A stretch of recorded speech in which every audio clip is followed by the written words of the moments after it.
Mis padres me echaron de casa a los 18 años, tu hermana merece el futuro, no tú. Estaba enferma y sin hogar. 5 años después, mi hermana entró a mi oficina y le dije, estamos aquí para discutir tus cualificaciones. Mi nombre es Sofía Camino y cuando cumplí 18 años, mis padres me echaron de casa. Mi padre dijo que era una desagradecida y mi madre me puso un billete de $20 en la palma de la mano antes de cerrar la puerta detrás de mí. Tu hermana merece el futuro, no tú, dijeron mientras la lluvia empapaba mi ropa. Estaba enferma, sin hogar e invisible. Durante semanas, dormí en una parada de autobús, preguntándome si así terminaba mi historia. Pero no fue así. 5 años después, construí una empresa de la nada, una que ayuda a otros a encontrar las oportunidades que a mí me negaron. Y una mañana, mi hermana entró en mi oficina, vestida para una entrevista, sin saber en quién me había convertido. Sonreí y dije, estamos aquí para discutir tus cualificaciones. Crecí en un pueblo tan pequeño que todos los buzones llevaban el mismo apellido y cada sueño tenía un límite trazado por campos de maíz. Nuestra casa estaba en las afueras de Bloomington, Indiana, la pintura blanca se desconchaba y el olor a aceite de motor siempre flotaba en el garaje. Mi padre, Roberto, era un ingeniero mecánico que creía que las emociones eran distracciones y que la perfección era una prueba de amor. Mi madre, Diana, trabajaba como contable en una aseguradora local, obsesionada con las apariencias. Su cabello siempre estaba rociado con laca, formando un casco que nunca se movía, ni siquiera cuando su temperamento lo hacía. Y luego estaba Lucía, mi hermana mayor, la hija milagro, la dorada. Cada cumplido en esa casa parecía encontrar su camino hacia ella, como la luz que se curva hacia el objeto más brillante de la habitación. Yo era más callada, el tipo de niña que construía cosas con restos, a la que le gustaba más el zumbido de las máquinas que el ruido de la gente. Mientras Lucía practicaba piano en la sala de estar, yo me sentaba con las piernas cruzadas en el suelo del garaje, reparando radios rotas y convirtiendo latas de refresco en pequeños juguetes giratorios. Mi padre una vez me miró y dijo, no con maldad, pero con firmeza, eso no es un trabajo de verdad. Arreglar chatarra no construye futuros. Recuerdo asentir, aunque en algún lugar dentro de mí ya sabía que estaba equivocado. La cena en nuestra casa era una jerarquía tácita. Mis padres y Lucía ocupaban las 4 sillas de madera alrededor de la mesa principal.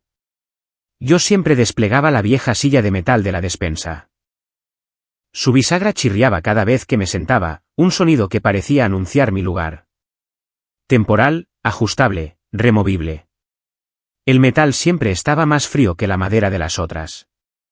Se convirtió en un pequeño ritual. Todos se acomodaban mientras yo equilibraba mi plato en el borde de esa silla, fingiendo no notar la diferencia. Años después, me di cuenta de que la silla se había convertido en un símbolo de todo lo que yo era en esa familia. Un marcador de posición, útil solo cuando no había suficientes asientos de verdad.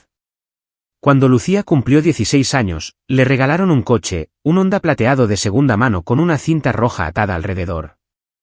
Mamá horneó un pastel de chocolate con su nombre escrito en glaseado cursivo. Esa misma semana, para mi cumpleaños, recibí un vale de $25 para una librería. «Te gusta leer, ¿verdad?», dijo mamá. «Esto debería mantenerte ocupada». Sonreí, di las gracias y me tragué la amargura. La regla en nuestra casa era simple, no hagas una escena. Así que no la hice. Aprendí pronto que el suspiro de mi madre tenía más peso que cualquier argumento que pudiera ganar, y que el silencio de mi padre era un muro que ninguna voz podía escalar. Aún así, trabajé duro. Tenía notas perfectas, asistencia impecable y una determinación silenciosa que pensé que me ganaría su orgullo, tal vez incluso un atisbo de afecto. En segundo año de secundaria, participé en la Feria de Ciencias Estatal con un sistema de filtración casero construido con filtros de café, carbón y tubos de un viejo equipo de jardinería. Funcionó tan bien que gané el primer lugar. Llegué a casa con el trofeo como si fuera la prueba de que existía. En la cena, les di la noticia, esperando una reacción. Mi madre levantó la vista de su teléfono el tiempo suficiente para decir, «¡Qué bien!». Pero a Lucía la acaban de invitar a un campamento de liderazgo en Chicago. ¿No es genial? Todos aplaudieron a Lucía.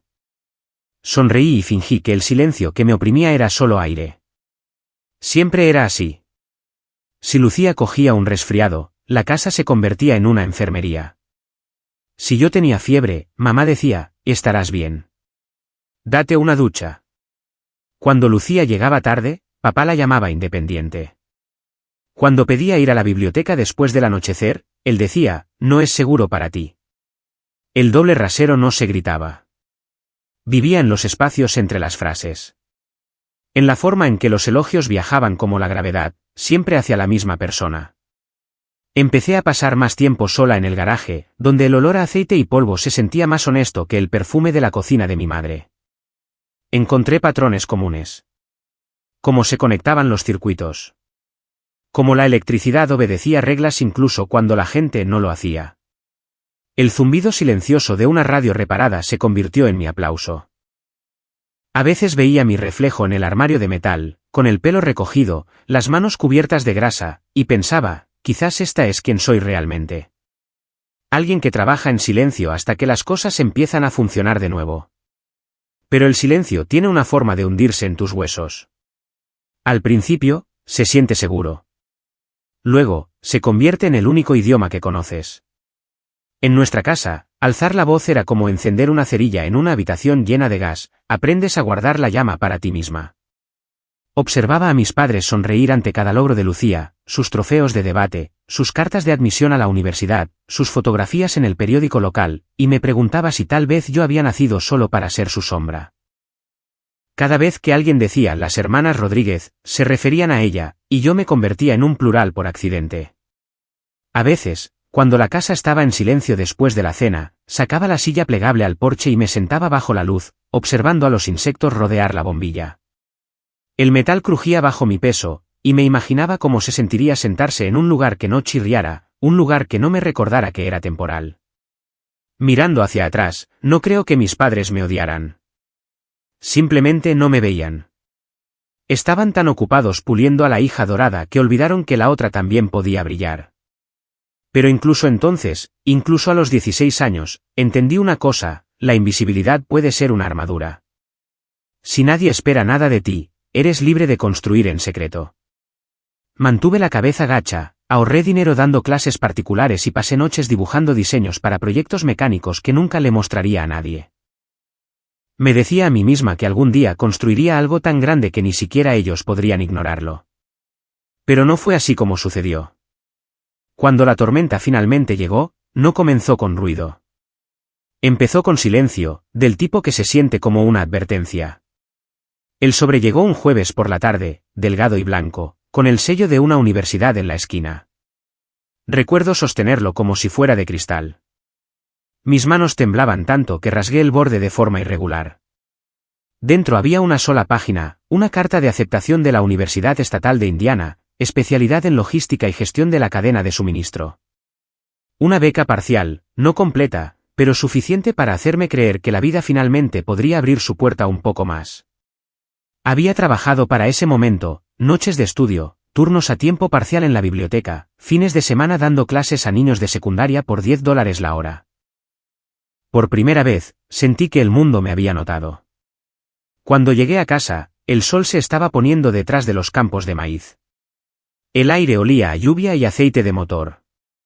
Mamá estaba en la encimera de la cocina, todavía con su blusa de trabajo, revisando facturas. Papá estaba en la mesa leyendo el periódico. Lucía estaba mirando su teléfono, sus uñas perfectamente cuidadas tamborileando contra el cristal. Sostuve la carta, con el corazón martilleándome. Me han aceptado, dije. En el programa de logística de la Estatal de Indiana. Me ofrecieron una beca parcial. Mamá no levantó la vista. Qué bien, dijo, abriendo otro sobre. Pero ya sabes, no podemos permitirnos 2 matrículas. La carrera de Derecho de Lucía ya es cara.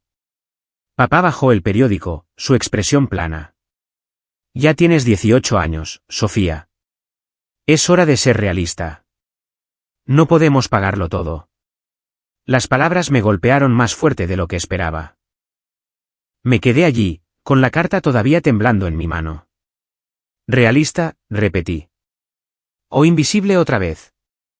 La habitación quedó en silencio. Incluso el reloj de la pared pareció dudar antes de volver a sonar. Lucía levantó la vista de su teléfono, sus labios curvándose en esa leve sonrisa ensayada que siempre me hacía sentir más pequeña. Está exagerando, dijo en voz baja, como si estuviera declarando un hecho. Algo dentro de mí se rompió. Había pasado años tragándome las palabras, haciéndome más pequeña para encajar en su comodidad. Pero esa noche, el silencio que había construido finalmente se hizo añicos. He hecho todo bien, dije, con la voz temblorosa. Notas perfectas. He trabajado a tiempo parcial desde los 16. Nunca he pedido nada. Ni siquiera me han preguntado qué quiero. La cabeza de mamá se levantó de golpe, su tono agudo. Deja de levantar la voz. No lo estoy haciendo, comencé, pero papá golpeó la mesa con la mano, el sonido lo suficientemente fuerte como para cortarme la respiración. Basta, y gritó. ¿Crees que eres tan capaz? Bien, demuéstralo. ¿Estás por tu cuenta? Me quedé helada. Las palabras no registraron al principio. Luego mamá suspiró, metió la mano en su bolso y sacó un billete de $20. Me lo puso en la palma de la mano como si fuera un regalo, su voz fría, casi ensayada. Sé independiente, dijo. Lucía se rió por lo bajo, apartándose el pelo de la oreja. Considéralo un adelanto de la realidad. Algo en mi pecho ardía, un dolor lento que se extendió a mi garganta. Los miré, a la familia que había intentado ganarme durante 18 años, y me di cuenta de que estaba en un lugar que nunca había sido realmente mío. Podría haber rogado. Podría haber prometido trabajar más duro, pero no lo hice. Doblé la carta, la metí en mi bolso y caminé por el pasillo. La casa se sentía diferente esa noche. Las fotos enmarcadas de Lucía en el piano, el leve zumbido del refrigerador, el olor a limpiador de limón.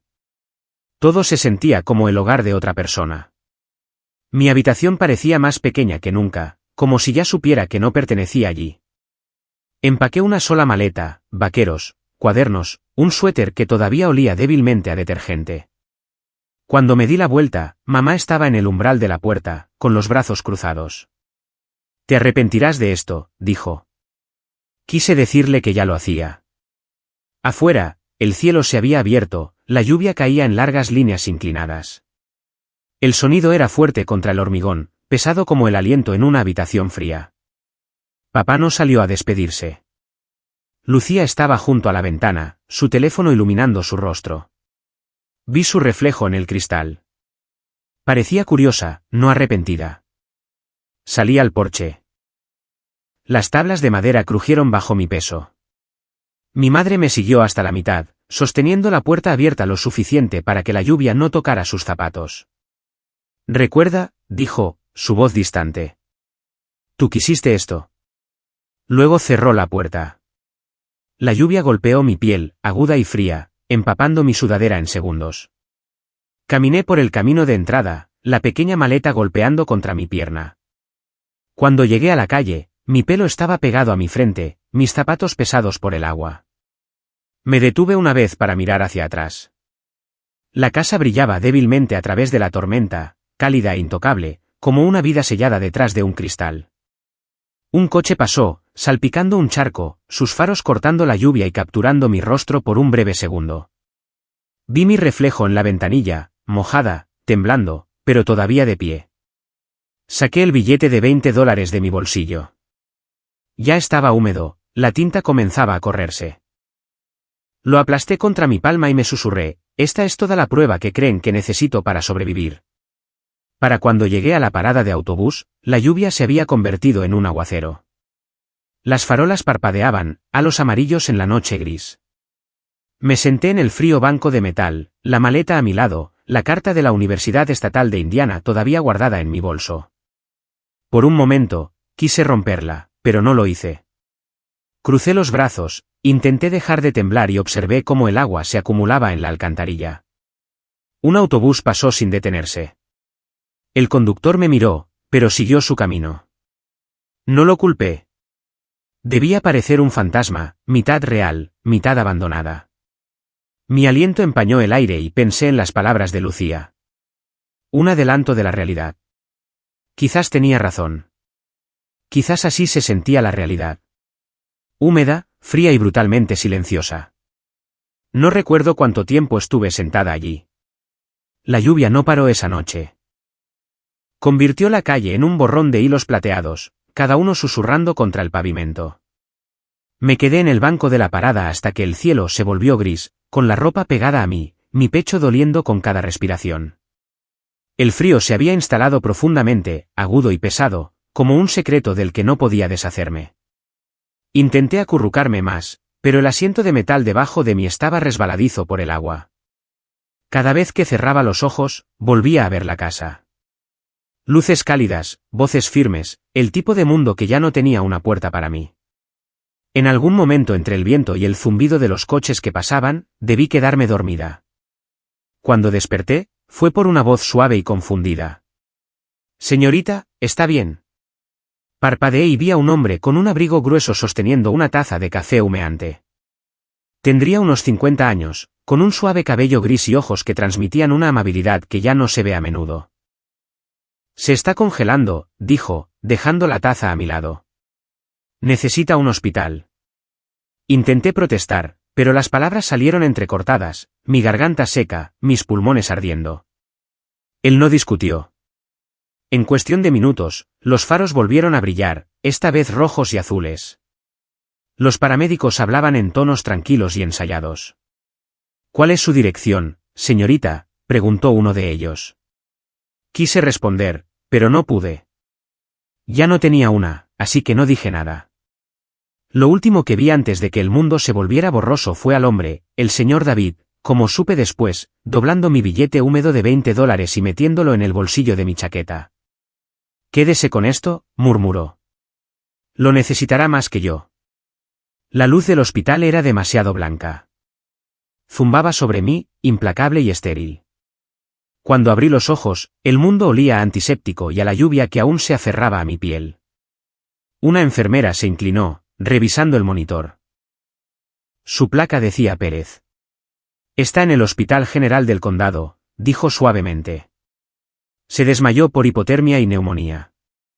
No teníamos ninguna identificación suya, excepto su nombre en este sobre.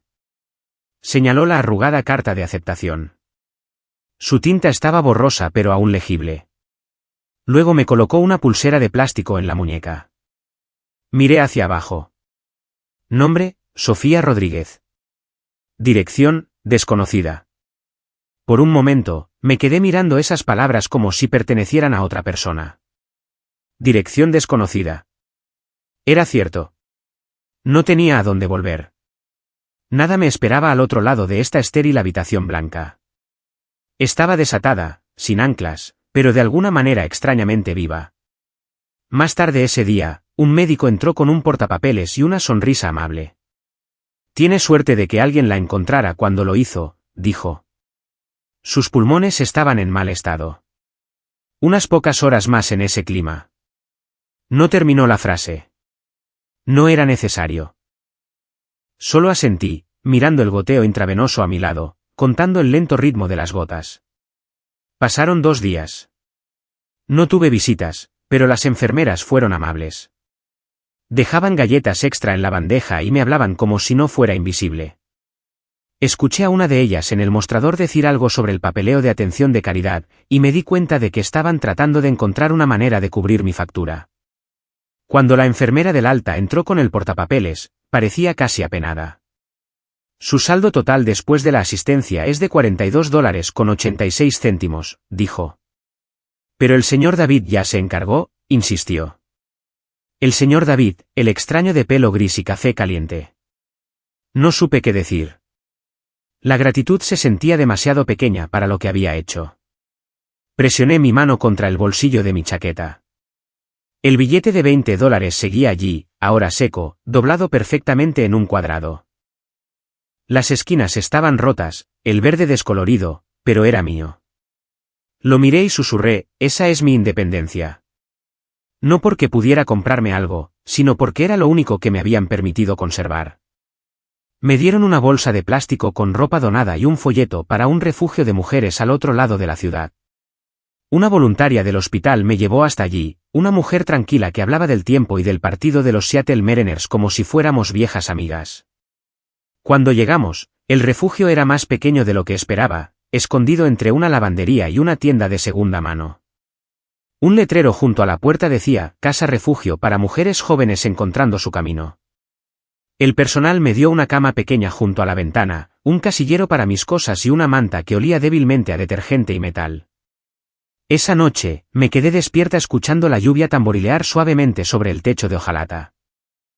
No era la misma lluvia que me había empapado en la parada de autobús. Era más suave, más constante, casi como el latido de un corazón. Podía oír a otras mujeres respirando en sus literas, algunas llorando en silencio, otras roncando. Por primera vez en días, no sentí que estuviera desapareciendo. Por las mañanas, ayudaba al personal a limpiar. Fregaba los suelos, clasificaba la ropa donada, doblaba sábanas. El trabajo era simple, pero mantenía mis manos ocupadas. A veces, al pasar por el espejo cerca de la entrada, no reconocía a la chica que me devolvía la mirada, piel pálida, cabello recogido desordenadamente, una leve línea de agotamiento bajo sus ojos. Sin embargo, algo en su mirada seguía siendo agudo, todavía vivo. Por la noche, me sentaba junto a la ventana, observando la lluvia caer por el cristal, las luces de la ciudad reflejándose en cada gota. El sonido me recordaba a la parada de autobús, pero esta vez no estaba sola. El mundo exterior todavía se sentía grande e indiferente, pero de alguna manera me había hecho un hueco. Quizás el universo no desecha a las personas. Simplemente las empuja hacia donde deben reconstruirse. Una noche, mientras los truenos retumbaban débilmente en la distancia, saqué la pulsera del hospital de mi bolso. El plástico delgado brillaba en la penumbra, las palabras dirección desconocida aún visibles. La aplasté contra mi palma, luego la guardé en el bolsillo de mi abrigo junto al billete de $20. Dos reliquias de la misma tormenta. Dos recordatorios de que todavía estaba aquí. Pasarían meses antes de que estuviera lo suficientemente fuerte como para pensar en la escuela o el trabajo de nuevo. Pero cada respiración que se volvía más fácil, cada mañana que despertaba con el sonido de la lluvia y no del silencio, se sentía como una pequeña victoria. Me habían echado. Sí, me habían borrado de su mesa, de sus planes, de su amor. Pero mientras observaba la lluvia brillar bajo la farola fuera de la ventana de ese refugio, me di cuenta de algo silenciosamente hermoso. Quizás no me habían empujado al vacío. Quizás, sin saberlo, me habían despejado un espacio en el mundo, un lugar donde finalmente podría construir algo propio. Me echaron, pero tal vez el mundo finalmente me estaba haciendo sitio. 2 semanas después de salir del hospital, conseguí mi primera pista. La coordinadora del refugio, una mujer de mediana edad con ojos amables llamada Ruth, me habló de un pequeño restaurante en la esquina de la Quinta con Pine que estaba contratando. Pagan por hora, propinas en efectivo, dijo, entregándome un folleto arrugado. La dueña es dura pero justa. Le dio una oportunidad a una de nuestras chicas el invierno pasado. El lugar se llamaba El Comedor de Álvarez, el tipo de local de barrio que olía a café recién hecho y a tocino sin importar la hora del día. Cuando entré para la entrevista, el ajetreo de la mañana acababa de terminar. Los suelos brillaban, los taburetes del mostrador chirriaban y una mujer con mechones plateados en su cabello oscuro estaba limpiando una cafetera. Su placa de identificación decía Señora Álvarez. Me miró de arriba abajo una vez, mi camisa de tienda de segunda mano, mis zapatos demasiado apretados, la marca de la pulsera del hospital todavía visible en mi muñeca, y dijo, ¿has trabajado alguna vez en hostelería? No, admití. Pero aprendo rápido. Me entregó un delantal. Bien. Empieza por limpiar las botellas de sirope. Si aguantas hasta el viernes, hablamos. Y así, sin más, conseguí un trabajo. Los primeros días fueron brutales. El turno comenzaba antes del amanecer. Los pedidos llegaban más rápido de lo que mis manos podían moverse. Pero había algo reconfortante en ello. El siseo de la parrilla, el tintineo de los platos, el ritmo de la gente que entraba y salía. Por primera vez desde que me fui de casa, no era invisible. Era parte de una máquina que me necesitaba, aunque solo fuera para servir café o limpiar un mostrador. La señora Álvarez era severa pero no cruel. Me corregía a menudo, sin levantar la voz, pero sus ojos no se perdían nada. ¿Quieres que los clientes habituales vuelvan?, decía. ¿Recuerdas cómo les gusta el café? La gente no paga por la comida, paga para que la recuerden. Luego estaba Benja, el repartidor que traía cajas de productos del mercado cada mañana. Tendría unos 20 años, de hombros anchos, siempre tarareando algo por lo bajo. A diferencia de la mayoría, no me miraba con lástima cuando notaba mis zapatos gastados o mi sándwich a medio comer durante los descansos. En cambio, me trataba como si perteneciera allí. Una tarde, mientras ayudaba a descargar cajas de su camión, me observó reorganizarlas por categoría: productos secos aquí, perecederos allá, el stock más antiguo al frente. ¿Siempre ordenas las cosas así?, preguntó. Me encogí de hombros. Hace que sea más fácil encontrar las cosas después. Sonrió. Tienes cabeza para los sistemas. Fue la primera vez que alguien decía eso como un cumplido, no como una crítica. Durante las siguientes semanas, me encontré observando cómo trabajaba. Las rutas de Benja eran un caos, pedidos equivocados, entregas tardías, facturas perdidas, pero mantenía la calma, siempre encontrando una manera de hacerlo todo. Un día, le pregunté cómo lo conseguía. Sacó una hoja de papel doblada de su bolsillo. En ella había un mapa de Seattle cubierto de líneas y círculos. Planifico mis rutas, dijo. Ahorra gasolina, ahorra tiempo. A veces incluso evito el tráfico. Esa noche, después de cerrar, tomé prestada una servilleta y empecé a esbozar mi propia versión de su mapa, los proveedores del restaurante, sus direcciones, las horas de entrega, y comencé a trazar pequeñas líneas entre ellos, tratando de ver patrones. Era la misma satisfacción que solía sentir al arreglar radios en casa, poniendo orden en el caos. A la mañana siguiente, la señora Álvarez encontró la servilleta en el mostrador.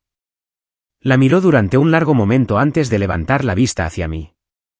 ¿Hiciste esto? Asentí, avergonzada. Solo intentaba ayudar a organizar las entregas. Dobló la servilleta y la guardó en el bolsillo de su delantal. Mantén ese cerebro tuyo afilado, Sofía. No mucha gente puede ver patrones así. Te llevará a algún lugar. Sus palabras se quedaron conmigo. Los días se convirtieron en semanas. El restaurante se convirtió en mi aula. Aprendí cómo funcionaba el inventario, cómo se elaboraban los horarios, cómo un eslabón roto podía ralentizar toda la cadena. Cuando el camión de Benja se averió una mañana, reorganicé las entregas del día para él usando la guía telefónica y un portátil prestado en el refugio.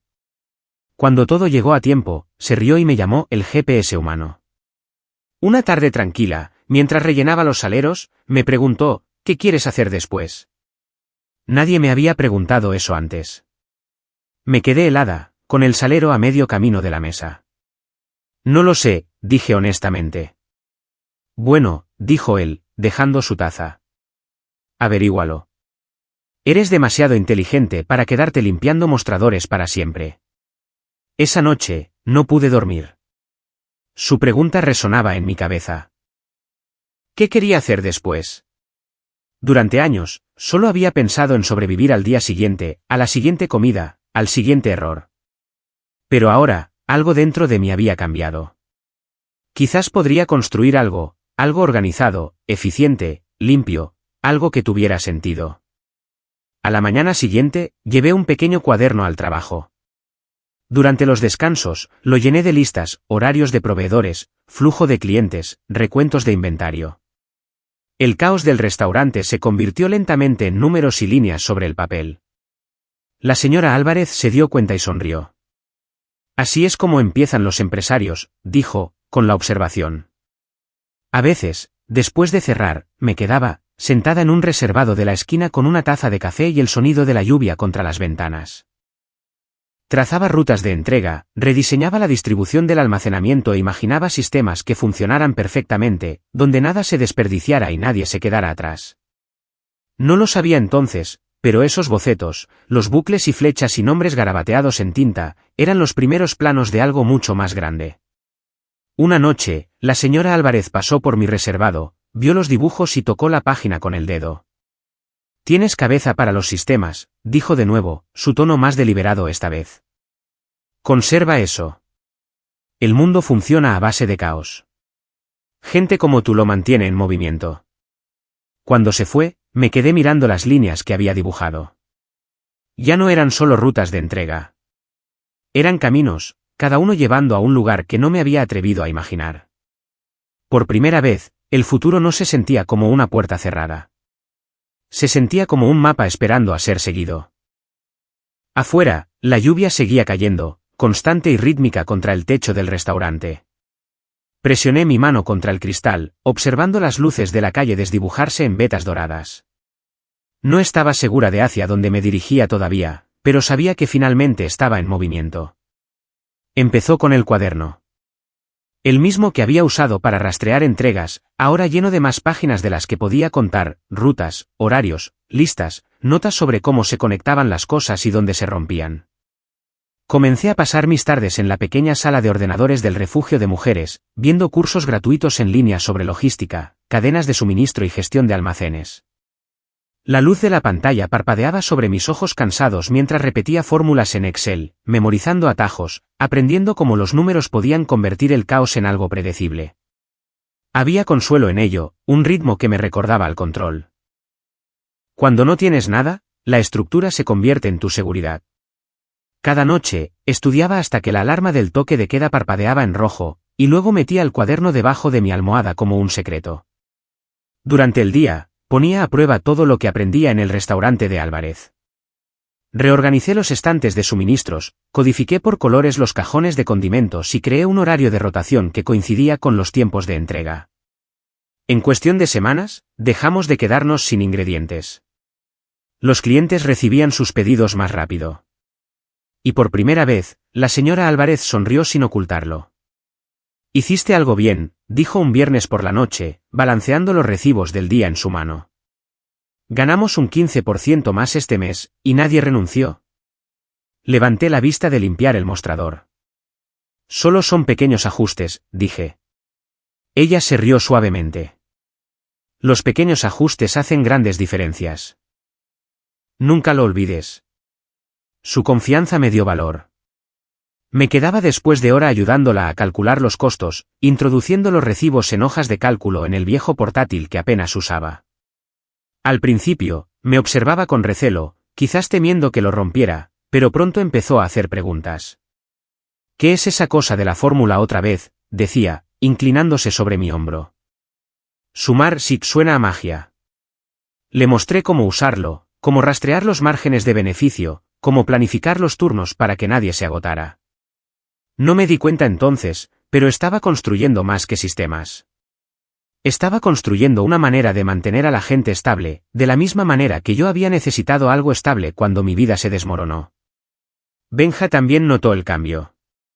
Una tarde, mientras entregaba cajas de huevos y harina, me vio dirigir a 2 nuevos empleados en la reposición.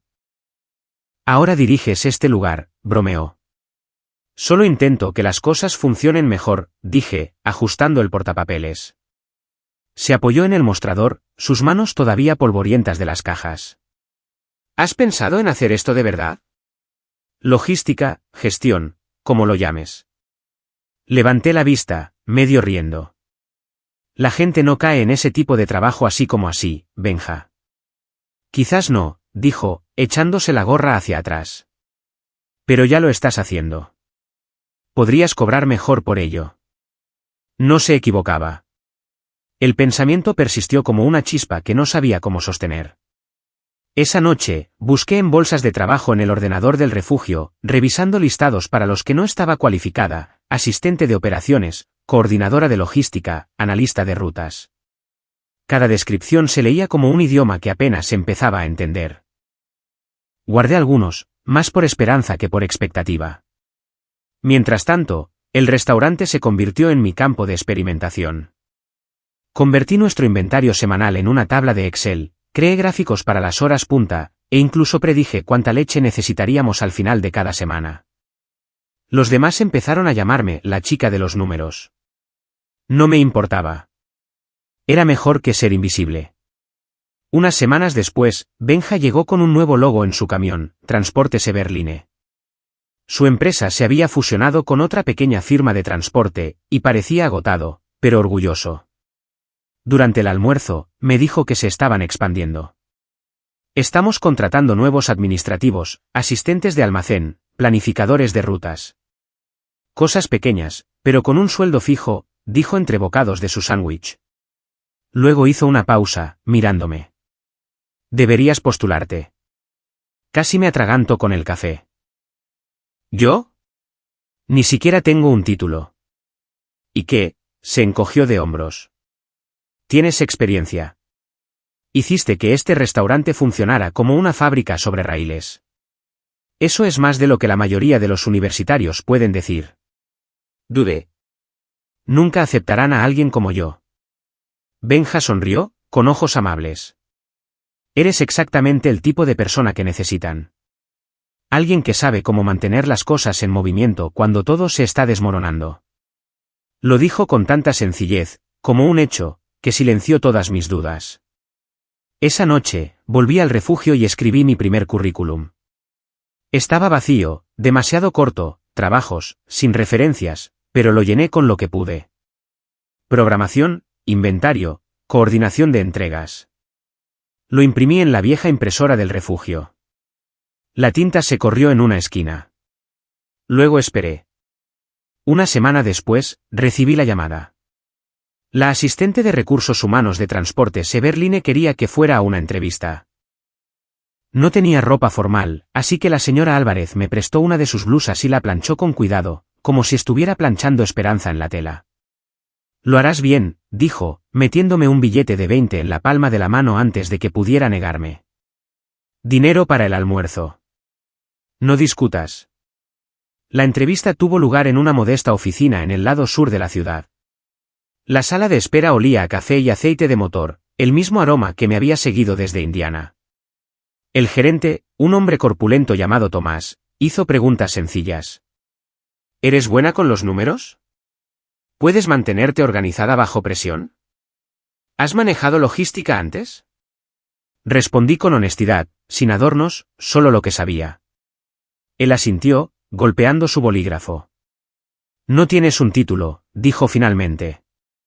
Pero tienes los instintos correctos. Empecemos con la entrada de datos y veamos cómo va. Cuando salí de ese edificio, el aire se sentía diferente, más ligero de alguna manera.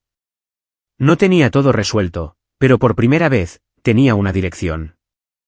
Esa noche, volví al restaurante de Álvarez por última vez. La señora Álvarez y Benja estaban allí. Les dije que había conseguido el trabajo.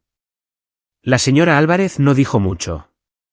Solo asintió una vez, sus ojos un poco más brillantes de lo habitual. Benja sonrió, entregándome un vaso de papel con café. Te lo dije, dijo. Estás hecha para rutas más grandes. Me quedé allí, sosteniendo el vaso, viendo la lluvia deslizarse por las ventanas como venas plateadas a través del cristal. Todo lo que había construido hasta ahora, cada gráfico, cada página de cuaderno, cada larga noche estudiando sola, me había llevado hasta aquí. Todavía no era una gran historia de éxito. Era algo más pequeño, más silencioso, más firme, una base. Sonreí y susurré, sobre todo para mí misma. Cuando no tienes nada, la estructura se convierte en tu seguridad. Las primeras semanas en Transporte Severline fueron como aprender un nuevo idioma. La oficina era pequeña, un almacén reconvertido cerca del puerto, donde las paredes olían débilmente a diésel y papel viejo. Mi escritorio estaba junto a la ventana que daba a los muelles de carga. Los camiones iban y venían todo el día, sus motores rugiendo como animales inquietos. Empecé como administrativa de entrada de datos, responsable de registrar los números de envío y actualizar las hojas de cálculo. No era glamuroso, pero no me importaba. Cada clic, cada línea de datos, se sentía como un paso lejos de la chica que una vez durmió en una parada de autobús. Tomás, el gerente de operaciones, era un hombre de pocas palabras pero muchos mapas. Tenía una memoria aguda, una adicción al café y una sorprendente paciencia para enseñar. Estas rutas, dijo una tarde, entregándome una pila de hojas de entrega, parecen simples, pero te devorarán vivas si no las entiendes. Cada carretera es una historia. Pasé horas aprendiendo a leer mapas de transporte, a equilibrar kilómetros con combustible, peso con tiempo. Al principio, las líneas y las cuadrículas me abrumaban. Pero pronto, los patrones comenzaron a aparecer, como venas ocultas en la piedra. Una noche, mientras Tomás señalaba una ruta alternativa alrededor de un puente inundado, algo hizo clic. Las rutas son como las personas, murmuré, trazando la línea curva en el papel. Cada desvío tiene una razón. Tomás me miró, y luego asintió. ¿Exacto? El truco es saber cuándo desviar y cuándo seguir adelante. Esa frase se quedó conmigo. Me tomé cada tarea en serio, incluso las más tediosas, contar inventario, confirmar manifiestos, enviar actualizaciones a los conductores a horas intempestivas. Cuando los demás se iban, yo me quedaba, mi monitor brillando en la oscuridad. No solo estaba aprendiendo logística. Estaba aprendiendo el ritmo humano, cómo se movía la gente, cómo se rompían los sistemas, cómo reconstruir sin perder el control. Una noche, cuando la oficina estaba en silencio, excepto por el zumbido de la máquina expendedora, abrí mi cajón y saqué la pulsera del hospital. El plástico había empezado a amarillear, pero las palabras seguían allí, dirección desconocida. La coloqué en la esquina de la pantalla de mi ordenador. No era decoración. Era un recordatorio. Nunca olvides de dónde vienes. A medida que pasaban los meses, me volví más rápida. Tomás empezó a confiarme ajustes de ruta y llamadas a clientes. Cuando uno de los coordinadores renunció inesperadamente, me entregó su carpeta sin previo aviso. Puedes con esto, dijo. Ya estás haciendo la mitad del trabajo de todos modos. El trabajo era implacable, mañanas tempranas, noches tardías, fines de semana perdidos, pero no me importaba. Había algo adictivo en hacer que el caos tuviera sentido. Cuando los conductores llamaban por retrasos, encontraba rutas alternativas en minutos. Cuando las facturas se mezclaban, reorganizaba los archivos hasta que todo el departamento funcionaba mejor. Los demás empezaron a acudir a mí con pequeñas preguntas. Sofía, ¿puedes revisar este envío? ¿Puedes ayudarme a arreglar este horario? No lo decían, pero sabía que me había ganado su respeto. Fuera del trabajo, seguía estudiando. Después de los turnos, iba a la biblioteca o al restaurante 24 horas cerca de mi apartamento, el mismo que olía a café y lluvia. Veía conferencias gratuitas en línea sobre gestión, comunicación y diseño de sistemas. Aprendí sobre las personas, cómo liderarlas, cómo escucharlas. Me di cuenta de que la logística no se trataba solo de camiones y horarios. Se trataba de humanos, su tiempo, sus hábitos, sus pequeños y predecibles errores. Tomás se dio cuenta. No eres como los demás, dijo un viernes por la noche mientras revisábamos los informes trimestrales. La mayoría de la gente ficha al salir y se olvida de que este lugar existe. Tú te quedas y buscas patrones. Sonreí. Quizás es solo la costumbre. Cuando has estado perdida antes, te gusta saber dónde va todo. Él se rió. Sea lo que sea, consérvalo. Tienes un don para la estructura. Con el tiempo, comenzó a darme más responsabilidades, supervisar envíos, orientar a los nuevos empleados, asistir a reuniones de departamento. Mantuve una confianza tranquila, sin alardear, solo trabajando. A veces, cuando las cosas se volvían abrumadoras, miraba esa pulsera de plástico en mi monitor. Me recordaba que había sobrevivido a cosas peores que largas horas y plazos ajustados. Pasaron 2 años. Everline se expandió, añadiendo nuevos clientes, nuevas rutas. Ayudé a diseñar un sistema de rutas que redujo los tiempos de entrega en un 12%. Tomás lo presentó en una reunión de la empresa y, por primera vez, mencionó mi nombre delante de todos. Esta de aquí, dijo, señalándome, nos mantuvo a flote cuando el resto de nosotros nos ahogábamos. Siguieron los aplausos. Sonreí pero no dije nada. Por dentro, algo cálido y firme se desplegó, un orgullo silencioso que no necesitaba ser visto para ser real. Aún así, seguí exigiéndome. Empecé a ir los fines de semana para aprender las operaciones internas, diseño de almacenes, asignación de conductores, procesos de recursos humanos. Quería entender cómo encajaba cada pieza. La logística era como un organismo vivo y yo quería conocer su latido. Una noche, me quedé hasta tarde para terminar un informe. El edificio estaba vacío, excepto por el zumbido de las luces fluorescentes. Afuera, La lluvia golpeaba suavemente contra el cristal, y en el reflejo, vi mi propio rostro enmarcado por el brillo de las hojas de cálculo. Por un breve segundo, pensé en esa parada de autobús lluviosa de hace 5 años. La misma lluvia, la misma ciudad, pero una versión diferente de mí. Cuando finalmente apagué las luces y salí, Tomás estaba cerrando. ¿Nunca descansas?, preguntó, medio divertido. Eventualmente, dije, ajustándome el abrigo.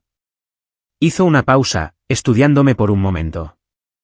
«Sabes, Sofía», dijo, «me recuerdas a cuando empecé. Hambriento por demostrar algo. Pero lo que pasa con el hambre es que no termina cuando tienes éxito. Simplemente cambia lo que anhelas». Tenía razón. Ya no anhelaba la aprobación. Anhelaba un propósito. 3 años después de entrar por primera vez en Everline, Tomás me llamó a su oficina. La habitación olía a café y tinta fresca, como siempre. No levantó la vista de los papeles en su escritorio cuando dijo, «Estamos abriendo un nuevo puesto, gerente de proyectos junior. Has estado haciendo la mitad del trabajo de todos modos, así que es hora de hacerlo oficial». Parpadeé. «¿Hablas en serio?». Finalmente levantó la vista, sonriendo. «Totalmente en serio. No digas que no o me arrepentiré de haberte enseñado todos mis trucos». Me reí por primera vez en lo que parecieron años. Cuando salí de su oficina, todo el equipo aplaudió. Alguien había pegado una nota en el monitor de mi ordenador: «Te lo has ganado, Sofía». Esa noche, no celebré con champán ni una fiesta. Fui a casa, preparé fideos instantáneos y me senté junto a la ventana mientras la lluvia caía constante contra el cristal. Toqué la pulsera del hospital que todavía colgaba de mi monitor, y por primera vez, ya no me sentí como una dirección desconocida. Susurré suavemente a la oscuridad: «Ahora sé a dónde pertenezco». El ascenso en Everline fue solo el principio. Cuanto más aprendía sobre la industria, más me daba cuenta de lo rota que estaba, no solo en la logística, sino en cómo se trataba a las personas. Las pequeñas empresas luchaban por mantenerse a flote porque carecían de estructura. Los buenos empleados estaban sobrecargados de trabajo. La mala gestión ahuyentaba al resto. Lo había visto demasiadas veces. Sistemas que fallaban no por ineficiencia, sino porque nadie le había enseñado a la gente a construir cosas que duraran. Comenzó como una idea de madrugada, garabateada en los márgenes de mi cuaderno después de otro día de 12 horas. ¿Y si hubiera una empresa que ayudara a las pequeñas empresas a funcionar como las grandes? ¿Y si la justicia y la estructura no fueran lujos, sino la base? Me quedé despierta esa noche esbozando nombres, palabras que significaran crecimiento, reconstrucción, renovación. Entonces una destacó: emerger. Se sintió bien, como una promesa silenciosa a mí misma. Emerger Soluciones de Talento nació en el reverso de una servilleta de restaurante y una hoja de Excel. El eslogan llegó fácilmente, construido desde cero. Al principio, era solo yo. Sin inversores, sin oficina, sin red de seguridad. Renuncié a Everline con la reacia bendición de Tomás y todos mis ahorros, $300. «O estás loca o eres valiente», dijo, entregándome una vieja grapadora como regalo de despedida. Quizás ambas cosas. Encontré un espacio barato encima de una imprenta en el centro. Las ventanas temblaban cada vez que pasaba un autobús y la calefacción apenas funcionaba, pero no me importaba. Tenía un escritorio, una silla y suficiente espacio para mi portátil y mi ambición. En mi primer día, desempaqué 3 cosas: la pulsera del hospital, el billete de $20 que mi madre me había arrojado y un pequeño marco con el nuevo logo que diseñé. Los coloqué con cuidado en el escritorio, un santuario a la supervivencia. El billete de $20 colgaba enmarcado en la pared. La tinta descolorida, el papel deformado por el tiempo. Lo había guardado no como un recordatorio del rechazo, sino como prueba de que había convertido la lástima en capital. Me dieron un portazo, susurré mientras colgaba el logo sobre mi escritorio. Yo construí una puerta abierta. Los primeros meses fueron brutales. Enviaba correos electrónicos en frío a empresas locales, ofrecía consultorías gratuitas, reescribía sus horarios, arreglaba sus sistemas de entrega, capacitaba a su personal en comunicación y flujo de trabajo. La mitad de las veces no pagaban. La otra mitad, pagaban con gratitud y café. Pero la voz se corrió, la mujer que puede arreglar cualquier cosa. Así me llamaban. Al final del primer año, tenía 6 clientes y 2 asistentes a tiempo parcial. Trabajábamos hasta altas horas de la noche, los portátiles brillando en esa pequeña oficina, el olor a fideos instantáneos y ambición llenando el aire. Les pagaba de manera justa, incluso cuando significaba saltarme mis propias comidas. Sabía demasiado bien lo que se sentía ser infravalorada. Cuando uno de mis clientes, una cadena de panaderías al borde del cierre, publicó sobre cómo había salvado su negocio, la historia llamó la atención. Un periodista local se puso en contacto, curioso por la joven que reconstruía pequeñas empresas. Una semana después, el artículo salió en el Seattle Herald, de adolescente sin hogar a CEO, como Sofía Camino está rediseñando el futuro del trabajo. Esa fue la primera vez que vi mi nuevo nombre impreso. Había cambiado mi apellido meses antes. Rodríguez se sentía demasiado pesado, demasiado embrujado. Camino era simple. Significaba senda, dirección, progreso. Una nueva ruta. Cuando la gente preguntaba, decía que era el apellido de soltera de mi madre. La verdad era que lo había construido yo misma. El artículo lo cambió todo. Mi bandeja de entrada se inundó de mensajes de dueños de negocios, de viejos conocidos, incluso de personas que una vez me habían ignorado. Querían consejos, mentoría, ayuda. Algunos querían trabajo. Contraté lentamente, con cuidado. Cada empleado firmaba la misma declaración de valores que había escrito en un trozo de papel de cuaderno roto la noche que empecé: no solo construimos sistemas, construimos personas. Para el segundo año, Emerger Soluciones de Talento se había mudado a una oficina más grande, un loft con ventanas del suelo al techo con vistas a la ciudad. El viejo calentador había desaparecido, reemplazado por el zumbido de nuevos ordenadores y el parloteo de un equipo en crecimiento. En la pared principal colgaban 3 marcos: la pulsera del hospital, el billete de $20 y el logo de la empresa. La gente preguntaba por qué los mantenía allí. Les decía la verdad, porque ahí es donde todo empezó. Dolor, pobreza, persistencia. Necesitas las 3 para construir algo real. A veces entraba temprano, antes de que llegaran los demás, y me sentaba en mi escritorio con mi café enfriándose a mi lado, viendo el amanecer teñir la ciudad de oro. Pensaba en la señora Álvarez limpiando mostradores, en Benja tarareando en su camión, en Tomás y sus mapas, en el sonido de la lluvia sobre el techo de un refugio. Cada uno de ellos había sido parte de esto. La base de mi empresa no era hormigón ni código. Era amabilidad. A medida que la empresa crecía, comencé a ofrecer talleres gratuitos, capacitando a mujeres jóvenes de refugios y centros de reinserción en logística y gestión de personal. Verlas encontrar confianza me recordaba a mí misma 5 años antes, temblando en una cama de hospital con una pulsera de dirección desconocida. Cuando una de ellas, una chica tranquila llamada María, consiguió su primer trabajo en una empresa de logística, me abrazó y dijo: cambiaste mi vida. Sonreí y le dije: tú hiciste eso sola. Yo solo te mostré el mapa. En nuestro segundo aniversario, mi equipo me sorprendió con una placa que decía: a Sofía Camino, que construyó algo de la nada. No pude hablar por un momento. El peso de ello, la ironía, la simetría, me golpeó de repente. Más tarde esa noche, cuando todos se habían ido, me quedé sola en la oficina silenciosa. La ciudad afuera brillaba, la lluvia suave contra el cristal. Pasé mis dedos por la pulsera enmarcada, el billete de $20, el logo debajo de ellos.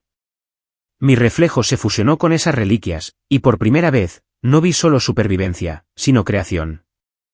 Una vez me habían dicho que no merecía un futuro, que mi hermana sí. Que debía desaparecer en silencio. Pero no había desaparecido. Había construido un futuro, no solo para mí, sino para otros como yo, aquellos que habían sido descartados, ignorados, invisibles. Apagué las luces, la habitación iluminada solo por el tenue resplandor de la ciudad. Mientras cerraba la puerta detrás de mí, volví a mirar las palabras pintadas cerca de la entrada. La promesa de mi empresa, mi verdad personal, construido desde cero. Y por primera vez, lo creí por completo. Era un jueves por la mañana a finales de la primavera cuando llegó el correo electrónico. Mi asistente de recursos humanos, Maya, apareció en la puerta de mi oficina, tableta en mano, su tono casual pero curioso. Tenemos una nueva candidata para el puesto de coordinadora de operaciones, dijo. Un currículum sólido, 3 años en Greenwall Logistics, algo de experiencia en gestión.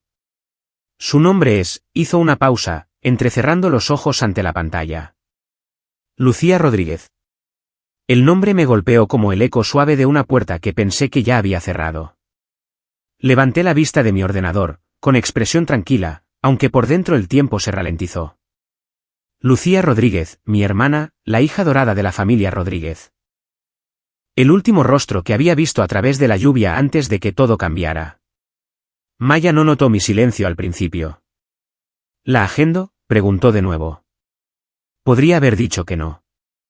Podría haber eliminado la solicitud, fingir que nunca había llegado a mi escritorio. Pero algo más firme, más profundo que la ira, habló por mí. Agéndala, dije simplemente, mi voz uniforme. Esa noche, me senté sola en mi oficina mucho después de que todos se hubieran ido.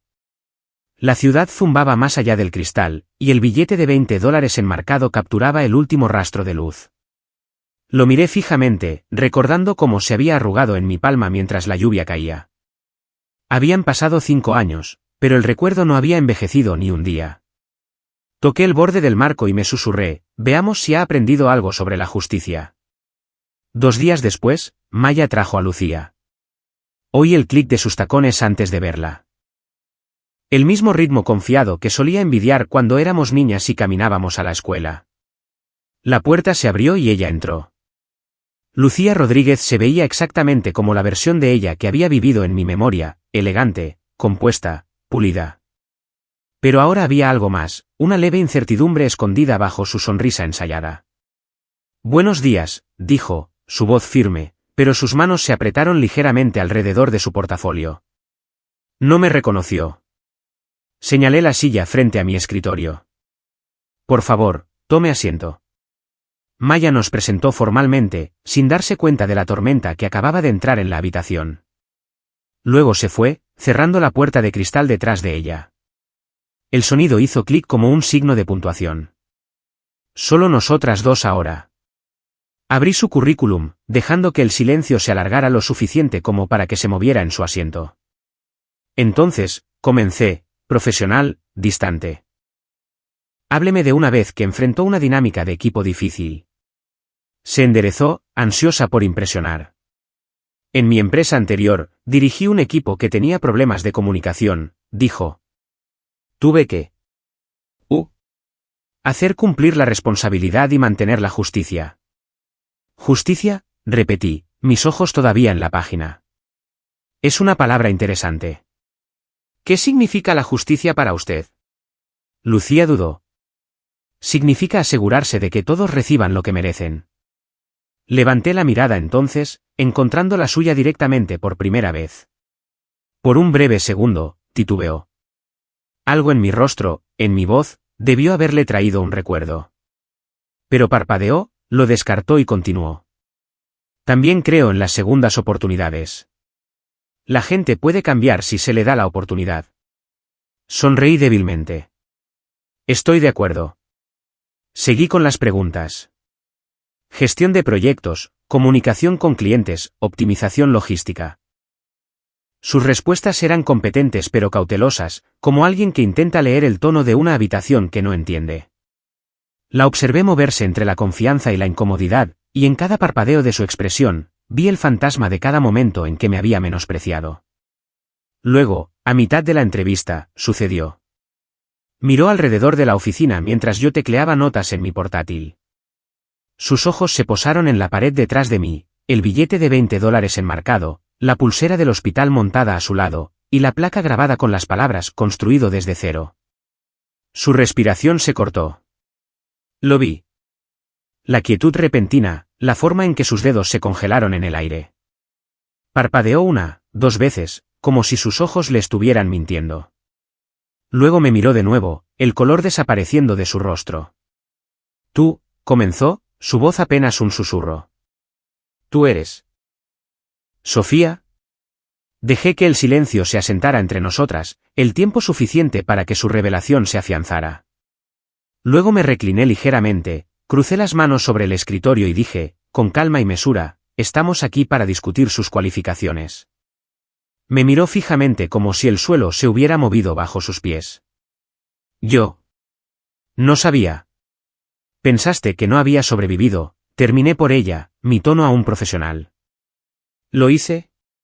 Y construí esta empresa.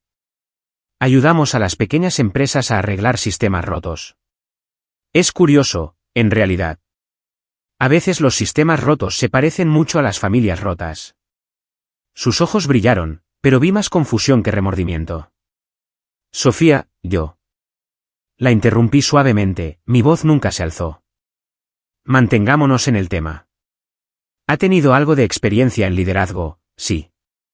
Dígame, ¿cómo maneja el conflicto cuando una persona cree que merece más que otra? Sus labios se separaron, pero no salieron palabras. El silencio entre nosotras se espesó, lleno de cada recuerdo no dicho de nuestro antiguo hogar, de nuestros padres. Esa noche, la vi encogerse ligeramente en su silla, no por vergüenza quizás, sino por reconocimiento. Cuando la entrevista finalmente terminó, me levanté y le extendí la mano. Ella dudó, luego la tomó.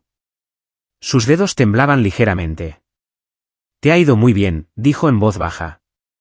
A ti también, respondí. Luego añadí más bajo. El mundo tiene un extraño sentido del equilibrio. Hace 5 años tú cerraste la puerta. Ahora yo sostengo una abierta. Sus ojos se llenaron de lágrimas de nuevo, pero no habló. Se dio la vuelta, agarrando su portafolio, y salió de la oficina. La observé a través del cristal mientras pasaba por la recepción, con los hombros rectos, sus pasos medidos, pero su reflejo en la ventana la delataba. Pálida, conmocionada, inestable. Cuando desapareció por el pasillo, Maya volvió a entrar, tableta en mano. Entonces, preguntó, mirándome. ¿La contratamos? Miré hacia la ventana, donde la lluvia había comenzado a caer de nuevo, suave contra el cristal. Démosle una oportunidad, dije finalmente. Todos merecen una. Maya asintió y se fue, sus pasos desvaneciéndose en el zumbido de la oficina. Durante mucho tiempo, me quedé allí, observando la lluvia trazar finas líneas en la ventana. Pensé en esa parada de autobús, en ese billete de $20, en esa versión de mí que pensó que había sido borrada. Y luego pensé en Lucía, su sonrisa ensayada rompiéndose por primera vez, el silencio que siguió. No se sintió como venganza. Ni siquiera se sintió como una victoria. Se sintió como la culminación, el cierre de un círculo que había comenzado en la lluvia 5 años antes. Mientras apagaba las luces y caminaba hacia el ascensor, eché un último vistazo a la pulsera enmarcada en la pared. Las palabras «dirección desconocida» aún brillaban débilmente bajo la luz. Ya no, pensé. Ya no. La mañana después de la entrevista, el artículo llegó a la portada del Seattle Business Chronicle. El titular se extendía a lo largo del papel brillante en letras limpias y audaces, de adolescente sin hogar a CEO, como Sofía Camino construyó emerger soluciones de talento desde cero. La foto debajo me mostraba de pie en la ventana de la oficina, la lluvia cayendo por el cristal como hilos de plata. No esperaba que se extendiera tanto, pero para el mediodía estaba en todas partes, LinkedIn, Facebook, noticieros locales y, inevitablemente, encontró su camino de regreso a Indiana. A cientos de millas de distancia, en la misma sala de estar que una vez llamé hogar, mi hermana estaba sentada en la mesa de la cocina con su teléfono temblando ligeramente en su mano. Su rostro estaba pálido, los ojos muy abiertos mientras miraba el artículo. Mi nombre, Sofía Camino, estaba justo debajo de la foto, pero la imagen era inconfundible. La misma mandíbula afilada, los mismos ojos que había visto en el espejo 1000 veces. Solo que ahora tenían una autoridad tranquila que no reconocía. Mamá, susurró, su voz inestable. Mamá, tienes que ver esto. Diana levantó la vista de su tableta, distraída al principio, hasta que Lucía le mostró la pantalla. El color se desvaneció de su rostro mientras leía el titular en voz alta. Roberto, llamó, su voz quebrada. Roberto, mira. ¿Es ella? Mi padre apareció desde el pasillo, ajustándose las gafas de lectura. ¿A qué viene tanto ruido?, refunfuñó, pero su tono murió en cuanto sus ojos se encontraron con la foto. Por un largo momento, nadie habló. La casa se llenó solo con el zumbido del refrigerador y el leve tic-tac del reloj en la pared. Entonces, la mano de mi madre comenzó a temblar. «Está viva», susurró. «Está viva y es exitosa». Mi padre tragó saliva, luego tomó su teléfono. «Dame su número». Lucía dudó. Lo cambió. «Entonces llama a su trabajo». «Encuéntrala», espetó mi madre, el pánico y la vergüenza mezclándose en su tono. «Necesitamos hablar con ella. Necesitamos arreglar esto». En cuestión de minutos, encontraron el sitio web de la empresa, Emerger Soluciones de Talento, Seattle. Mi foto aparecía de nuevo en la página sobre nosotros, sonriendo ligeramente bajo la leyenda, fundadora y CEO. Mi madre marcó el número de la oficina, sus manos temblando.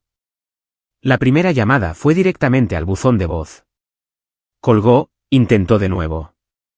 La segunda vez, la línea sonó más tiempo, luego pasó a otra voz grabada. «Gracias por llamar a Emerger Soluciones de Talento. Por favor, deje un mensaje después del tono». Intentó una tercera vez. Esta vez, la línea estaba ocupada. Mi padre exhaló bruscamente. Cambió su número, dijo secamente, aunque su voz transmitía algo entre la culpa y la incredulidad. «No podemos dejarlo así», murmuró mi madre, su voz ahora pequeña. «Es nuestra hija». Lucía permaneció en silencio. Por primera vez en su vida, no tenía nada que añadir. Esa noche, mientras las luces de Seattle brillaban contra la lluvia, mis padres se sentaron en su casa silenciosa en Indiana, el silencio tan pesado como una confesión. Mi madre tomó su teléfono de nuevo, revisando viejos contactos. «Envíale un correo electrónico», dijo de repente. «Tú la has visto. Hablaste con ella. Te responderá». Lucía dudó. «Mamá, no creo que ella». «Por favor», interrumpió Diana, su voz quebrándose. «Solo dile que lo sentimos. Dile que estamos orgullosos».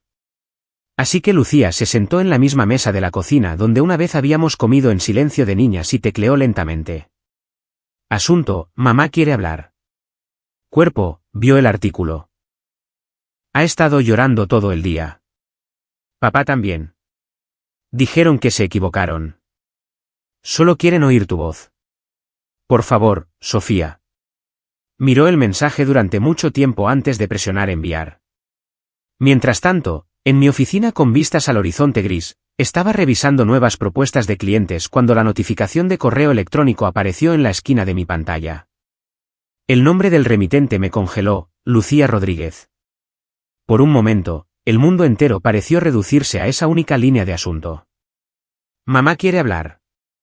Lo abrí y leí cada palabra lentamente. Mis dedos se cernieron sobre el teclado, el cursor parpadeando como un latido. «Solo quieren oír tu voz». Se me hizo un nudo en la garganta, pero mis manos permanecieron quietas. Me recliné en mi silla, mirando el correo electrónico como si la respuesta correcta pudiera escribirse sola. Pero no llegó nada. Los años entre nosotras, las noches frías, el rechazo, la luz del hospital, pesaban entre cada frase. No lo borré. Tampoco respondí. Solo observé el cursor parpadear hasta que la pantalla se atenuó. De vuelta en Indiana, pasaron los días. Mi madre llamó una y otra vez. Cada mensaje de voz se volvía más desesperado que el anterior. «Sofía, soy mamá. Por favor, devuélvenos la llamada. Vimos el artículo. Estamos orgullosos de ti, cariño. Ha pasado demasiado tiempo, mi amor. Cometimos errores. Tienes que entenderlo. Solo estábamos asustados en ese entonces. Roberto y yo, tu padre y yo, queremos arreglar las cosas. Por favor, llámanos». Cuando los buzones de voz se llenaron, comenzaron a enviar cartas a la dirección de la oficina que aparecía en línea. Escritas a mano, temblorosas, llenas de frases como, «Nos equivocamos. Te extrañamos. Por favor, perdónanos». Mi asistente clasificó el correo una mañana y dejó los sobres en mi escritorio sin comentarios. No los abrí. Cada vez que sonaba el teléfono de la oficina y el identificador de llamadas mostraba número privado, se me oprimía el pecho. A veces levantaba el auricular a mitad de camino antes de volver a colocarlo. Una tarde, Maya me encontró de pie junto a la ventana, mi teléfono vibrando en mi mano. ¿Estás bien, Sofía?, preguntó suavemente.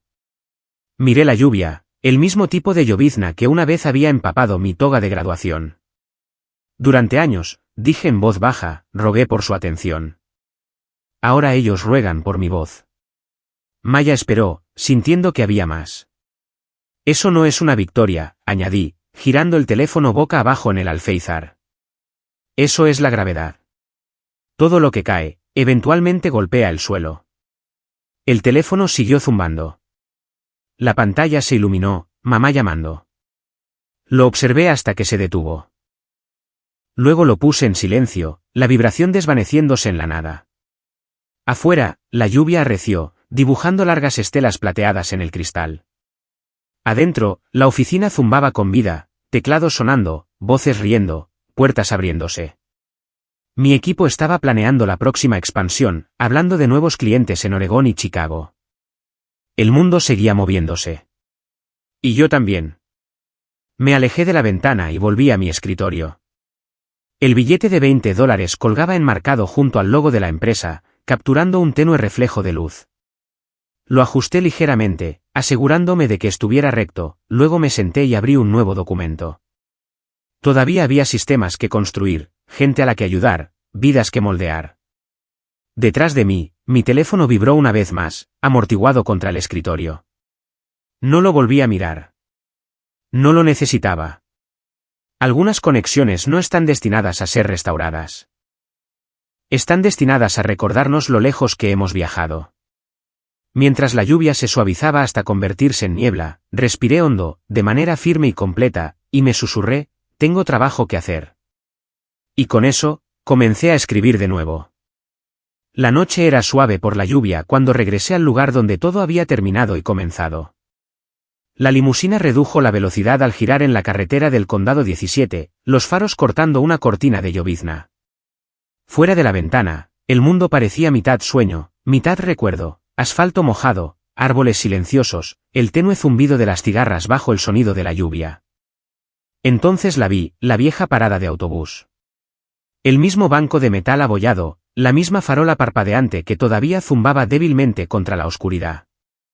Habían pasado 5 años, pero la escena apenas había cambiado. La carretera, la luz, incluso el aire se sentían suspendidos en esa única noche interminable de mi vida. El conductor se detuvo cerca de la acera y miró hacia atrás. Tómese su tiempo, señorita Camino, dijo en voz baja. Asentí, poniéndome el abrigo antes de salir. La lluvia tocó mi rostro como una mano familiar. No estaba fría esta vez, solo constante, como el ritmo de algo largamente esperado. Mis tacones hicieron clic en la grava húmeda mientras caminaba hacia el banco. Llevaba un pequeño ramo de flores silvestres envuelto en papel marrón simple. No sabía por qué las había comprado.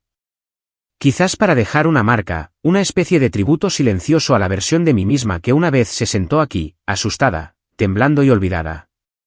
Cuando llegué al banco, quité una fina capa de agua y dejé las flores. Sus colores brillaban débilmente bajo la luz amarilla. Luego, del bolsillo de mi abrigo, saqué un pequeño marco de cristal, el billete de $20, todavía conservado, el papel descolorido, pero intacto. Lo coloqué suavemente junto al ramo. Aquí es donde me dejaron, susurré, mi voz casi perdida en la lluvia. Pero aquí es donde me encontré. Me quedé allí un rato, escuchando el agua golpear contra el techo de metal del refugio. Al otro lado de la calle, la misma vieja tienda de conveniencia todavía parpadeaba con su cansado letrero de neón. Recordé estar allí esa primera noche, empapada, agotada, con la neumonía ya deslizándose por mis pulmones. Recordé preguntarme si el mundo se daría cuenta si simplemente desaparecía. No lo hizo, no entonces, pero yo había aprendido a notarme a mí misma. La lluvia comenzó a espesarse, trazando fríos ríos por mis mejillas. No podía decir si eran gotas de lluvia o lágrimas. Mi teléfono zumbó en mi bolsillo, interrumpiendo la quietud. Lo saqué, limpié la pantalla. El nombre brilló intensamente, mamá llamando. Por un largo segundo, simplemente lo miré. El reflejo de la farola brillando a través del cristal. Mis dedos se cernieron sobre la pantalla. El sonido de la lluvia contra el banco llenó el silencio, cada gota haciendo eco del latido del momento. Podría responder. Podría terminarlo todo con una palabra, hola. Pero no lo hice. En su lugar, presioné el botón lateral, silenciando la llamada. El tono de llamada se desvaneció, reemplazado por el susurro constante de la lluvia. Volví a guardar el teléfono en mi bolsillo, con los ojos todavía en el ramo. A veces el silencio no es venganza, murmuré. Es paz. Durante años, había soñado con lo que diría si alguna vez llamaban, cómo los confrontaría, les haría oír cada onza de dolor que habían causado. Pero de pie aquí ahora, en el mismo lugar donde todo comenzó, me di cuenta de que no necesitaba palabras. No necesitaba ganar. Ya había construido algo más grande de lo que su disculpa podría darme jamás. La puerta de la limusina se abrió detrás de mí, derramando luz cálida sobre la carretera mojada. El conductor esperaba en silencio, entendiendo sin preguntar. Eché un último vistazo al banco, las flores descansando suavemente contra el metal, el billete enmarcado brillando débilmente bajo la luz de la farola. Por un momento, imaginé a mi yo más joven sentada allí de nuevo, sosteniendo ese dinero arrugado, susurrando promesas en la oscuridad. Quería decirle que lo había logrado, que el dolor terminaría, que se convertiría en el tipo de mujer que no solo sobrevivía, sino que lideraba. Me di la vuelta y caminé de regreso hacia el coche. La lluvia se suavizó hasta convertirse en niebla mientras entraba. El asiento de cuero estaba cálido, el zumbido del motor constante. A través de la ventana, la parada de autobús se hizo más pequeña, solo una mancha de luz dorada desvaneciéndose en la noche. Mientras nos alejábamos, el reflejo de la farola se deslizó por mi rostro. Ya no era el resplandor áspero del abandono, sino algo más suave, casi tierno. La misma lluvia que una vez me empapó de desesperación ahora brillaba como hilos de plata en los faros. La misma noche que una vez me tragó entera ahora se sentía como un capítulo final, no una herida.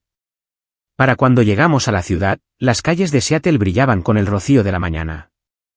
Los primeros indicios del amanecer se extendían sobre el horizonte, pintando todo de un suave dorado. Llegué a la oficina temprano, mucho antes que nadie. El vestíbulo estaba silencioso, excepto por el leve zumbido del ascensor. Cuando entré en mi piso, el espacio olía débilmente a café recién hecho y a aire empapado de lluvia. Pasé junto a las salas de conferencias de cristal, junto a las fotos enmarcadas de nuestro equipo, hasta que llegué a la pared frontal donde se acababa de instalar una nueva placa de metal. Me detuve y la leí lentamente. Emerger soluciones de talento porque todos merecen un futuro. Toqué las palabras con la punta de mis dedos, trazando las ranuras en el metal. Hace 5 años, me habían dicho que no merecía uno. Ahora, les estaba dando a otros el futuro que una vez me habían negado.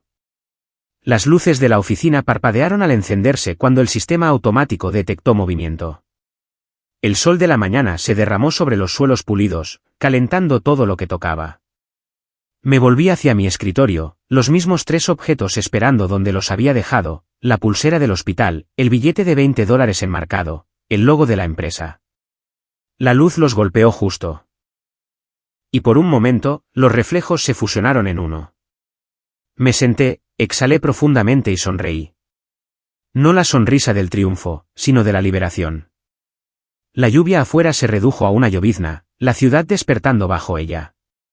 Y mientras abría mi portátil para comenzar otro día, susurré suavemente al pasado, al banco, a la chica que una vez fui.